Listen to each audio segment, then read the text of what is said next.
Ustaz, kita beralih ke informasi lain. Ratusan warga Kecamatan Keluang, Kabupaten Musi, Banyuasin, Sumatera Selatan tertipu investasi bodong. Modusnya, mereka diajak beternak madu lebah lanceng dengan keuntungan yang menggiurkan.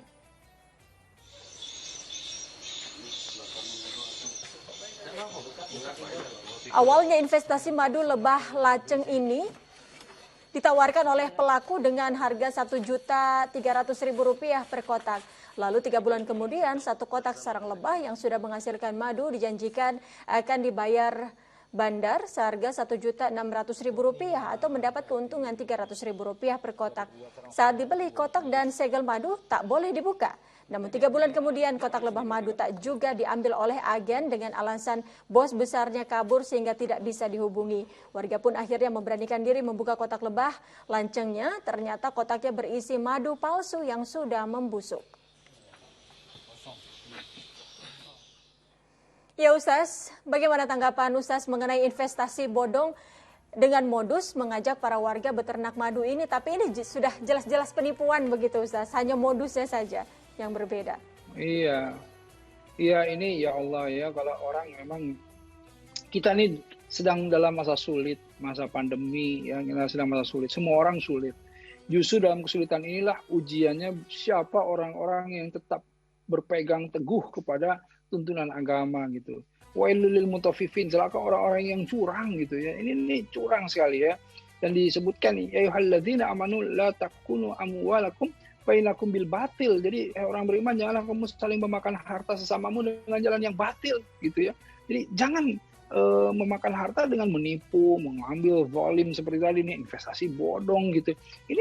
Ini hanya akan mendatangkan kerugian dan tidak akan berkah apapun yang dia rasa itu dia dapatkan itu, kemudian keuntungan yang besar dan menipu itu bukan keuntungan, itu sebetulnya dia sedang memasukkan api itu ke dalam perutnya gitu. Na'udzubillah min dzalik. Nah, katanya masyarakat di saat-saat seperti ini harus betul-betul berhati-hati melihat tawaran-tawaran bisnis lah ya.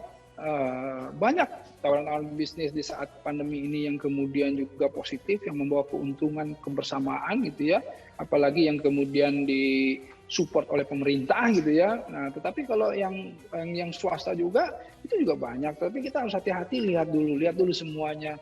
Jangan kemudian langsung, kan ada investasi bodong arisan dan lain-lain yang kemudian memang modusnya juga menipu, mengambil kesempatan orang lagi sulit gitu ya. Nah, ini harus kemudian dilihat dulu sama-sama, dibahas, dan siapa yang ahlinya untuk menganalisa dulu gitu ya, minta dulu konsultasi dengan ahlinya, ini benar nggak gitu ya, ini di bawah koperasi atau di bawah apa dan lain-lain. Ini harus hati-hati gitu, jangan sampai ya seperti sekarang inilah banyak sekali penipuan, dan ini informasinya sudah semakin banyak penipuan. Nah, hati-hati, sebaiknya libatkan orang-orang yang ahli ya, yang mengerti tentang permainan bisnisnya, dan kemudian jangan langsung banyak, cobain sedikit-sedikit dulu ya, agar supaya ini hasilnya memang bisa terpercaya atau tidak. Nanti setelah itu baru kemudian kita bisa menambah dan lain-lain.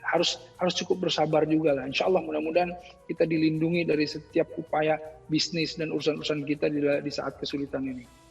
Baik Ustaz, jadi kita juga harus teliti, harus jeli, harus mengetahui asal-usulnya, melakukan riset dan juga melakukan survei begitu ya Ustaz ya.